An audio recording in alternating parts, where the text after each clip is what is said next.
Hello everyone. आज हम लोग आर्क कमांड देखेंगे कि आर्क कमांड हम कैसे यूज़ करते हैं। हमारे पास यहाँ पर देखोगे 11 टाइप के आर्क होते हैं। ठीक है। जैसे हम सेंटर में सी प्लस एंटर कर रहे थे तो हमेशा सेंटर रेडियस आ रहा था। एलिप्स में ई एल प्लस एंटर कर रहे थे तो एक्सिस एंड आ रहा था। तो ऐसे ही आर्क में जब हम ए एंटर करते हैं, ए प्लस एंटर, तो ये 3 पॉइंट आर्क जो है वो सेलेक्ट होके आता है। जैसे मैं यहाँ से टाइप करता हूँ ए, तो नीचे आर्क ओपन होके आएगा, एंटर करता हूँ तो ये 3 पॉइंट आर्क मांगेगा कि स्टार्टिंग पॉइंट क्या है, सेकंड पॉइंट क्या है, और फिर एंड पॉइंट क्या है। ठीक है, इस तरह से 3 पॉइंट आर्क मांगता है जब हम ए एंटर करते हैं। तो सेकंड कमांड इसमें होती है स्टार्ट सेंटर एंड। और देखो 3 पॉइंट आर्क में नीचे एक सेंटर का ऑप्शन भी आता है। सेंटर का ऑप्शन जो है वो इन तीनों आर्क की बात करता है कि अगर सेंटर यहाँ से सेलेक्ट करूंगा तो सेंटर स्टार्ट एंड सेलेक्ट होगा। इसको सेलेक्ट करने के बाद जब मैं सेंटर पे क्लिक करूंगा और इसको एक पॉइंट दूंगा तो ये मेरे से एंगल और कोड लेंथ मांगता है। अगर इसमें देखो तो ये एंगल और लेंथ की बात कर रहा है, तो यहाँ पर ये जो लेंथ है ये कोड लेंथ बोला जाता है। तो कोड लेंथ क्या होती है पहले ये देख लेते हैं। इसको डिलीट करता हूँ। जैसे सर्कल में बनाता हूँ और इसके अंदर एक लाइन जो है ड्रॉ करता हूँ, एक पॉइंट से दूसरे पॉइंट तक की। ठीक है। तो ये लाइन जो है ये लाइन बोली जाती है कोड सर्कल में। और सबसे लंबी कोड जो होती है सर्कल में वो इसकी डायमीटर होती है, जो कि सेंटर से पास करती हुई बनती है। तो ये हो गई हमारी कोड लेंथ। ठीक है, इस कोड की लंबाई जो हो गई वो कोड लेंथ बोली जाएगी। इसको इरेज करता हूँ मैं। तो स्टार्टिंग से देखते हैं। 3 पॉइंट मैंने दिखा दिया, 3 पॉइंट चाहिए होते हैं इसमें बनाने के लिए। जैसे मैं एक रेक्टेंगल बनाता हूँ, इधर रफली बना लेता हूँ। यहाँ से 3 पॉइंट आर्क सेलेक्ट करता हूँ। एक पॉइंट ये सेलेक्ट करा, एक पॉइंट इसका मिड पॉइंट, और तीसरा पॉइंट ये वाला कॉर्नर। तो इस तरह से जो है हम 3 पॉइंट आर्क यूज कर सकते हैं। अगला देखेंगे स्टार्ट सेंटर एंड। नाम से पता चल रहा है सबसे पहले हमें स्टार्टिंग पॉइंट देनी पड़ेगी इसको। यहाँ मैं इसको इस वाले कॉर्नर पे स्टार्टिंग पॉइंट दे देता हूँ, इस वाले कॉर्नर पे ending point, sorry centre point. तो इस तरह से निकल के आएगा कि यहाँ से स्टार्ट हो रहा है निकलना और यहाँ पे इसका सेंटर बन रहा है। तो एक इसको एक तरह से ऐसे समझ सकते हो कि कंपास हमने इधर रख दिया, ठीक है, और इधर से हम पेंसिल चला रहे हैं कि आर्क बनाने के लिए इतनी। ठीक है, कितना हम रोटेट करेंगे इसको पूरा। देखो आर्क जो होता है वो सर्कल का एक हिस्सा होता है, तो अगर कंप्लीटली लेके जाओगे तो ये कंप्लीटली नहीं बनाएगा। क्लिक करता हूँ तो ये दिखाएगा नहीं, क्योंकि ये कंप्लीट अगर बनाओगे तो सर्कल बन जाएगा, और सर्कल एक आर्क को नहीं कहते। तो आर्क के लिए हमें स्टार्ट, सेंटर और कोई भी एक एंड पॉइंट दे देना है। अब इसको एंड पॉइंट देने के साथ साथ हम दो काम और कर सकते हैं। पहला, इसको एंगल की तरह दे सकते हैं कि 30 डिग्री, 20 डिग्री, 45 डिग्री, या फिर 225 डिग्री, 180 डिग्री। ठीक है, इस तरह से हम एंगल ले सकते हैं। जैसे मैं ए प्लस एंटर करता हूँ यहाँ से, तो ये जो सेलेक्ट होके आएगा एंगल सेलेक्ट होके आएगा। ए एंटर, अब मैं इसको एंगल दे दूंगा 30 डिग्री का, एंटर। तो ये जो 30 डिग्री है ये कहाँ से बनाता है, इस पॉइंट से जब मैं कनेक्ट करता हूँ इसके सेंटर पॉइंट पे, तो ये जो गैप आ रहा है ये 30 डिग्री का एंगल बनाता है। यहाँ से चेक करेंगे एंगुलर, इस पे और इस पे, तो ये 30 डिग्री आएगा। ठीक है, तो ये वाला एंगल आता है 30 डिग्री का जब हम एंगल को यूज करते हैं। अगला इसमें देखेंगे, ये स्टार्ट सेंटर एंगल हमने अभी यूज किया। ठीक है, अब स्टार्ट सेंटर और लेंथ की बात करते हैं। लेंथ मैंने बताया अभी कोड लेंथ होती है। कोड लेंथ जो है वो सर्कल के बीच से जाके ऐसे जुड़ती है दूसरे पॉइंट पे। तो देखो ये बनता कैसे है, लेंथ के अकॉर्डिंग ही बनता है। स्टार्ट सेंटर लेंथ लेते हैं। स्टार्ट यहाँ किया, सेंटर में इसका ये पॉइंट ले लेता हूँ। अब देखो ये जो बन के आ रही है, ये इसकी लेंथ बन के आ रही है। दो पॉइंट से टच करती हुई ये येलो लाइन जो बन रही है कोड के आती है। ठीक है, तो इस कोड की लेंथ जो है वो लेंथ डिफाइन करेगी। अब देखो इसको मैं डायनामिक इनपुट ऑन करता हूँ।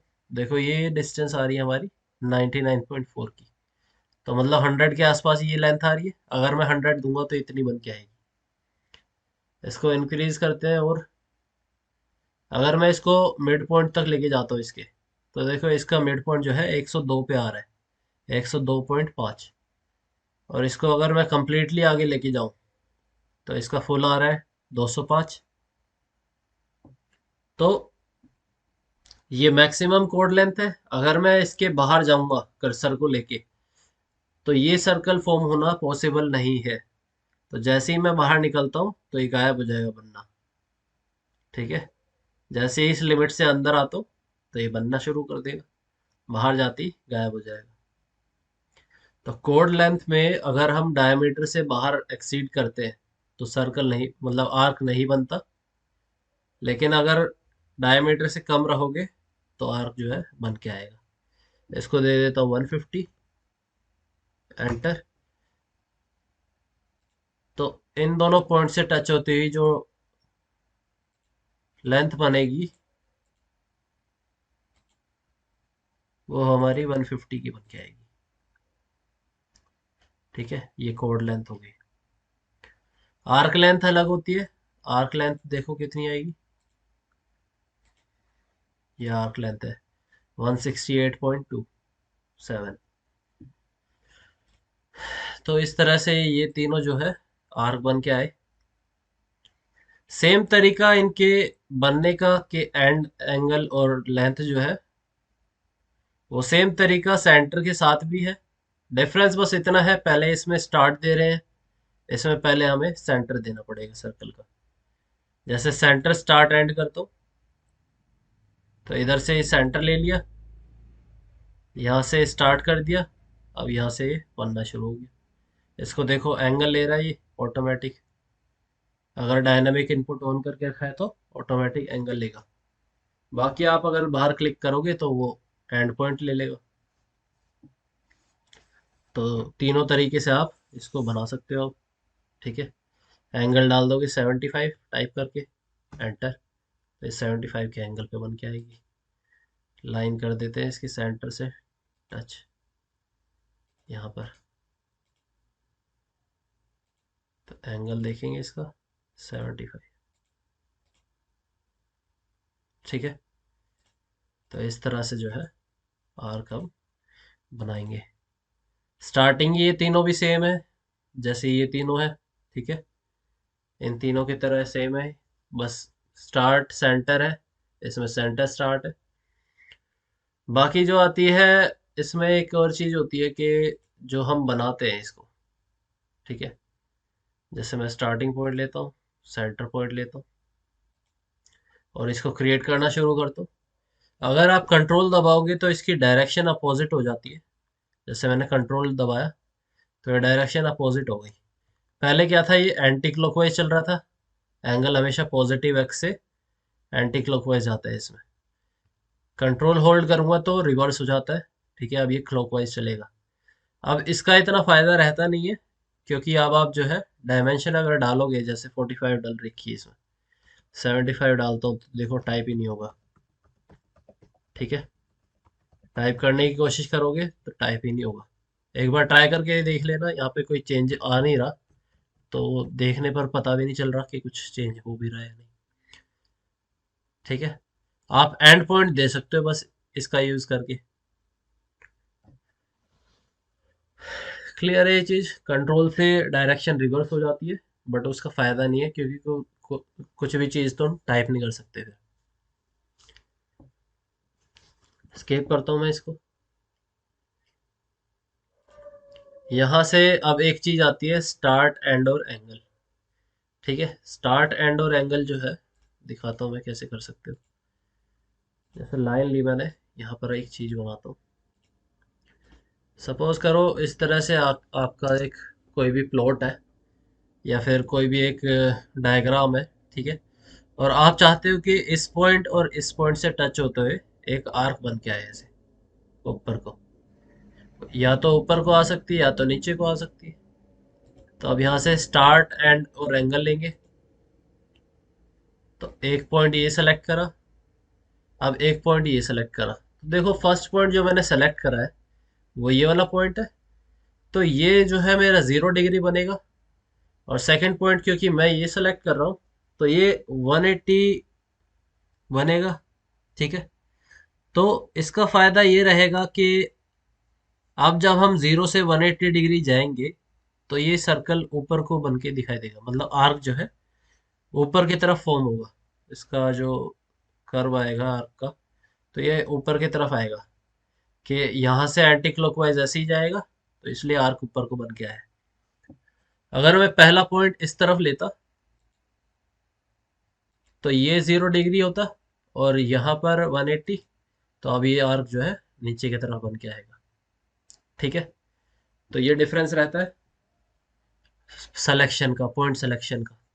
तो हमेशा जो है, अगर आपको ऊपर की तरफ आर्क चाहिए तो राइट की तरफ पहले सेलेक्ट करोगे और फिर लेफ्ट की तरफ।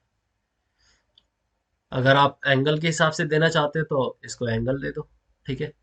ये देखो, ये जो मेरा कर्सर जा रहा है ये इस आर्क का सेंटर पॉइंट बता रहा है किस डायरेक्शन में आएगा, ठीक है।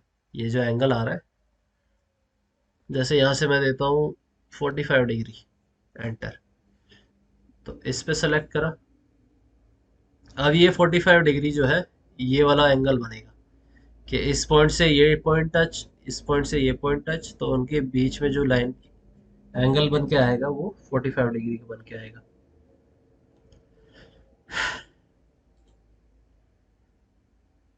इसके बाद आता है स्टार्ट एंड और रेडियस। इसमें मैंने एंगल दिया इसको फॉर्म करने के लिए। इसके जो क्वेश्चन बन के आएंगे वो उसमें तुम्हें एंगल जो है दिखाई देगा इस पे बना हुआ कि ये आर्क है, इस पे इतने डिग्री का एंगल है, या उन्होंने दिया होगा डायग्राम में जो भी देखे, जो भी स्टार्ट एंड और एंगल से बनेगा, ठीक है। नहीं तो ज़्यादातर रेडियस गिवन रहता है ऐसे इस टाइप के क्वेश्चंस में। तो स्टार्ट एंड और रेडियस लेते हैं, पहला पॉइंट राइट साइड, दूसरा पॉइंट लेफ्ट साइड, तो ये ऊपर बन के आएगा। अब देखो इन दोनों पॉइंट से टच होता हुआ एक सर्कल बनेगा, ठीक है, जिसका मिड पॉइंट इन दोनों पॉइंट से टच होती लाइन का मिड पॉइंट बनेगा।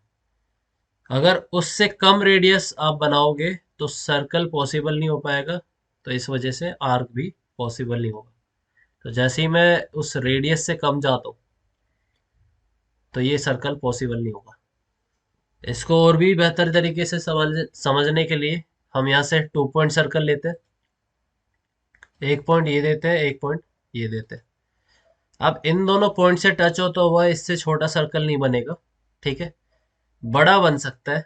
बड़ा कैसे बनेगा कि हो सकता है ये पॉइंट इसके ऊपर आ जाए, ये पॉइंट इसके ऊपर आ जाए, ठीक है। तो ये जो है और भी बड़ा बन जाएगा, लेकिन छोटा नहीं बन सकता।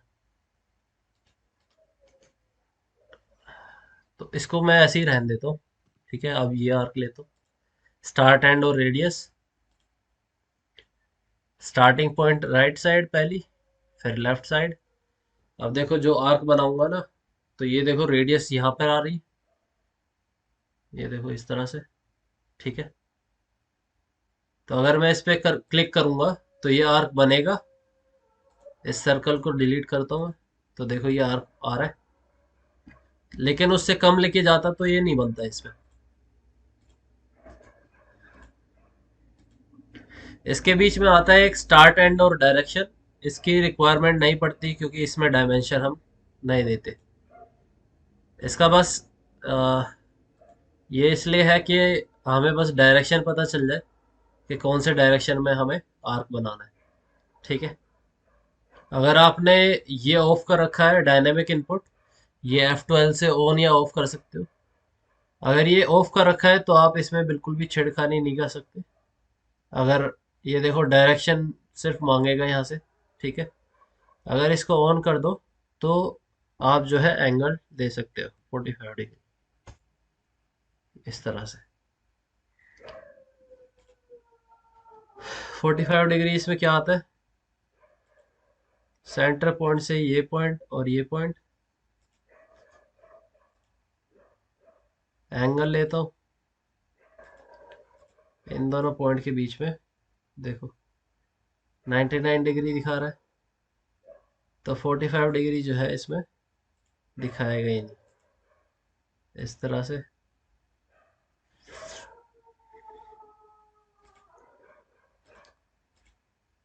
ठीक है, इस तरह से, तो 45 डिग्री जो है ये दिखाएगा ही नहीं। तो इसलिए इस आर्क का जो है इतना ज़्यादा फायदा भी नहीं होता करने का, तो इसको हम ऐसे ही रहने देते हैं। इरेज करता हूँ इसको। अब लास्ट आता है कंटिन्यू। कंटिन्यू में क्या होता है, स्टार्ट एंड रेडियस लेता हूँ, एक बनाता हूँ यहाँ से। ठीक है, जैसे ये आर्क बनाया, इसका एंड यहाँ पे लिया था मैंने, तो जैसे ही मैं कंटिन्यू करता हूँ तो यहीं से ये जो है 2 पॉइंट आर्क लेता है। ठीक है, अगर तुमसे पूछा जाए इन आर्क के अलावा और भी कोई आर्क होती है, तो वो होती है 2 पॉइंट आर्क। वो हम कैसे ले सकते हैं, कंटिन्यू का यूज करके। चाहे तुम आर्क का यूज करो इसको कंटिन्यू को बनाने के लिए, या फिर तुम कोई लाइन लेके लाइन को क्रिएट करो। ठीक है, जैसे इसको यहाँ पे मैं एंड कर रहा हूँ और यहाँ से कंटिन्यू लेता हूँ, तो देखोगे यहाँ लाइन जहाँ पर एंड हुई है, एंड यहाँ पर हो रही है, तो यहीं से ये कंटिन्यू हो गया बनना। जरूरी नहीं है आर्क बनना जहाँ पर खत्म हुआ है वहां वहां से शुरू हो। कोई भी डायग्राम जो है, जैसे ड्रॉ पैनल से कोई भी आप कमांड लेते हो, वो जहाँ पर एंड हो रही है वहीं से कंटिन्यू जो है आर्क बनना शुरू होता है। ये 2 पॉइंट आर्क है, तो आप इसको 2 पॉइंट दे के बना सकते हो इस तरह से। ठीक है, तो आज के लिए इतना ही था आर्क आर्क में। ठीक है, थैंक यू एवरीवन।